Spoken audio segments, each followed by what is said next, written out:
Bonjour à toutes et à tous, bienvenue sur Ovango. Aujourd'hui, donc, nous nous situons en Martinique, sur la commune de Schellcher, et nous allons vous présenter une marque bien connue des bikers américains qui n'est autre que Harley-Davidson. Donc, tout nouveau modèle cette année qui est la Harley Pan America 1250. Donc, nous allons commencer par l'esthétisme. Donc, propre à chacun de faire sa propre opinion. Moi, je la trouve sympathique. C'est vrai que ça change d'une Harley, puisqu'ils ne nous avaient pas habitués à ça, mais à l'œil, on s'y fait. Donc, vous avez une face avant qui est assez massif, ça paraît être solide, ça l'est, et assez massif, mais en même temps affiné. Donc, vous avez une grande bulle avant qui est réglable. Vous avez donc un éclairage qui est propre à la marque, puisque sur certains modèles de Harley, vous avez ce même type d'avant. Donc, bien sûr, éclairage full LED, que ce soit le feu avant, les clignotants, le feu arrière, on est en full LED. Nous avons une jante avant de 19 pouces qui a la particularité d'être chaussée de pneus Michelin Corsair. Nous allons remonter et constater que nous avons magnifique clignotant badgé du signe et du logo Harley-Davidson.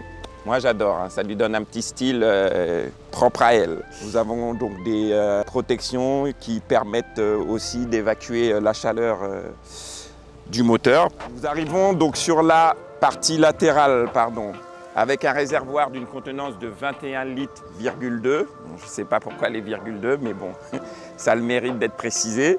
Voilà, qui va bien avec la moto, ça bien.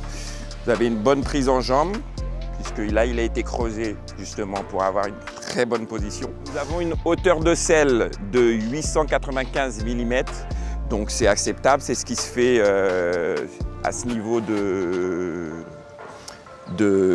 catégorie moto, trail, dont la position est plus qu'acceptable. Nous avons aussi donc un écran TFC de pratiquement 7 pouces, 6,8 exactement, où vous avez toutes les informations de la moto et tout ce qui va bien sur l'électronique embarquée. Nous continuons le tour d'horizon. Donc la selle arrière, même chose, qui est différenciée de la selle avant. Nous avons une ouverture avec la clé donc sur le côté latéral, où vous pouvez déposer vos portables, portefeuilles, et puis des accessoires tels que tout ce qu'il y a dans les poches. Donc même chose, très bonne position. Donc nous avons des poignées de maintien qui fait office de porte-bagages. Donc ce véhicule peut recevoir en accessoire des valises ainsi qu'un top case. Donc c'est très pratique. De toute manière, la majorité des acquéreurs de ce type de moto prennent la bagagerie qui va avec. Donc nous arrivons sur la partie arrière, donc avec les clignotants, même chose à LED, cylindrique, j'adore. Le feu arrière, même chose à LED. Le garde-boue arrière, très bonne protection pour avoir fait un petit peu de pluie, donc une très bonne protection. Nous avons aussi de ce côté-là, donc de chaque côté d'ailleurs, des repose-pieds qui sont antidérapants et repliables. Ils sont très confortables d'ailleurs, parce qu'ils ont une largeur qui permet de poser la plante du pied, très confortable. Quand vous arrivez donc côté transmission donc, de la moto, nous avons, chose que nous n'étions pas habitués chez Harley-Davidson, donc une transmission par chaîne. Donc ça nécessite de l'entretien, mais bon, ça va avec les nouveaux moteurs qui doivent passer aux normes Euro 5. Pour stopper la bête, donc nous avons un freinage à l'avant qui est du Brembo dans son intégralité. Nous avons un mètre-cylindre Brembo réglable avec la course. Nous avons des durites d'aviation. Nous avons aussi donc étrier Brembo, donc à double piston, 2 disques de 330 mm. À l'arrière, nous passons chez le même équipementier, toujours Brembo, un étrier simple, toujours durites d'aviation qui sont juste parfaites. Nous avons sur ce modèle donc une fourche réglable manuellement. Harley-Davidson vous propose une version qui se nomme version spéciale, enfin Pan America 1250 spéciale, qui elle a les suspensions électroniques. Donc là, les suspensions sont réglables manuellement. en compression et en détente. En ce qui concerne l'amortisseur arrière, nous avons donc un amortisseur Showa qui est réglable à bonbonne séparée et qui est réglable, même chose, donc en compression par la petite molette, très accessible d'accès d'ailleurs. Donc maintenant nous allons passer à toute l'info et toute l'électronique de la moto.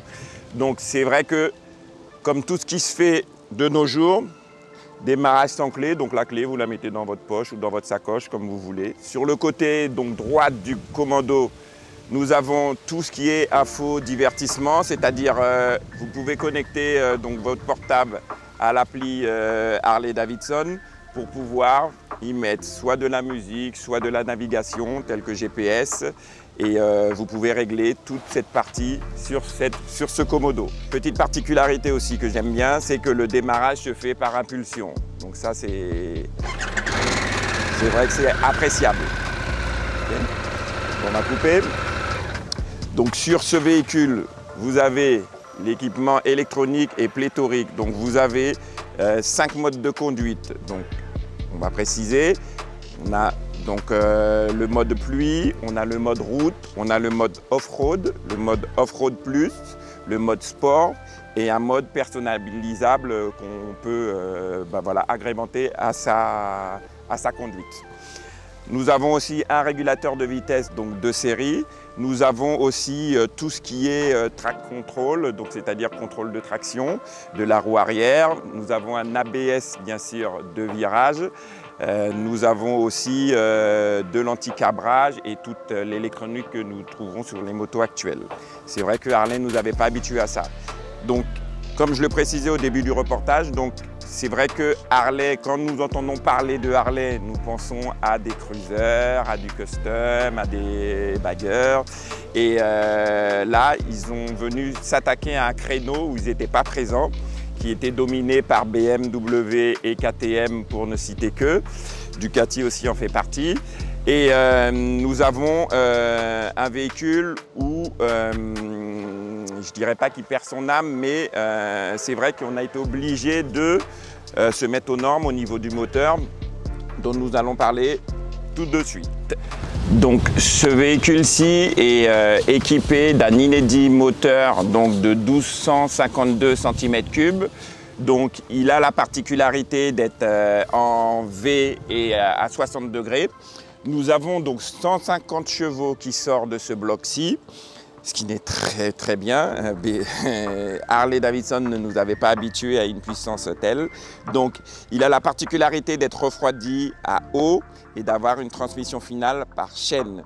Donc bon, il faudra s'y faire puisque pour passer les normes dragstick de la moto, nous sommes obligés de nous adapter.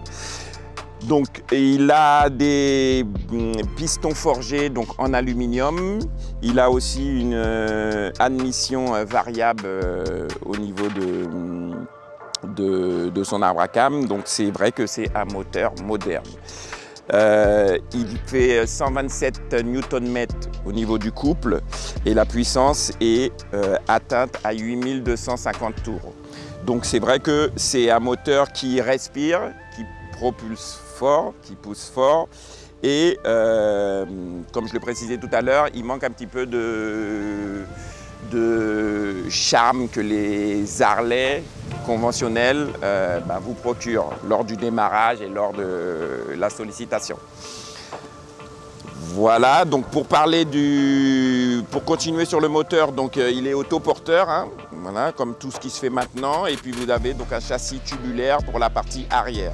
Donc petite particularité aussi sur ce modèle-ci, vous avez aussi un bras oscillion donc en type de banane, ce qui permet de passer la puissance et le couple au sol et d'éviter les cabrages dus au surplus de couple.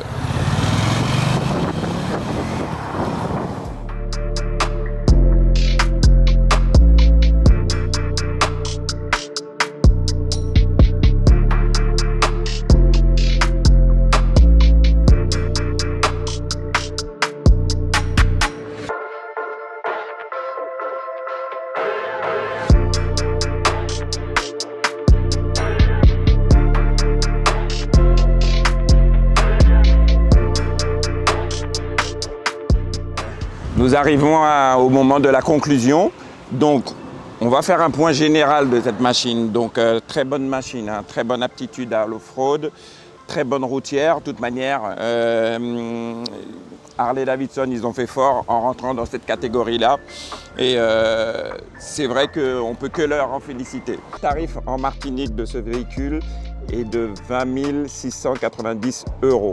D'accord ? Donc en Martinique, nous avons ce tarif-là. Il y a la version spéciale donc, qui est agrémentée de pare-main, de suspension pilotée et de divers bagageries supplémentaires.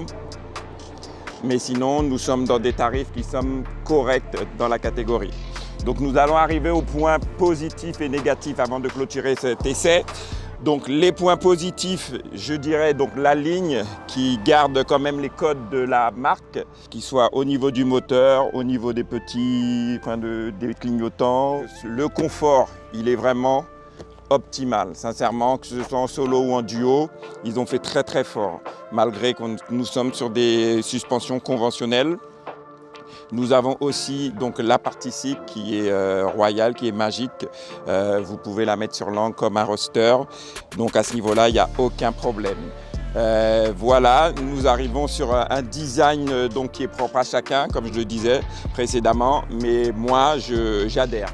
Sincèrement, j'adhère. Ils ont vraiment fait une belle moto avec, qui n'est pas trop lourde pour une Harley, donc de l'ordre de 247 kg, tout plein fait. Donc ça reste relativement léger pour les motos de la marque. Maintenant, ce qu'on pourrait déplorer, donc ce que je classerais dans la case des points négatifs, donc c'est il manque un shifter pour vraiment être à l'aise.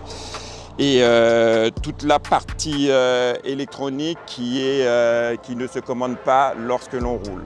C'est-à-dire que nous pouvons faire ces actions qu'une fois arrêtées. Nous ne pouvons pas changer de mode en roulant. Donc ça, c'est voilà, à remédier. Sinon, dans l'ensemble, très bon véhicule. De toute manière, les trails sont les SUV de la moto. Donc c'est ce que les gens y recherchent. Ça permet à Harley-Davidson de rajeunir sa clientèle. Et je crois qu'à ce niveau-là, c'est le but recherché. Donc, ils ont fait fort. Merci de nous avoir suivis. N'oubliez pas de vous abonner à la chaîne YouTube Ovango, à la page Facebook toujours du même nom Ovango, ainsi qu'à Instagram Ovango. Donc je vous dis à très bientôt pour de nouveaux essais. Portez-vous bien. Ciao, ciao.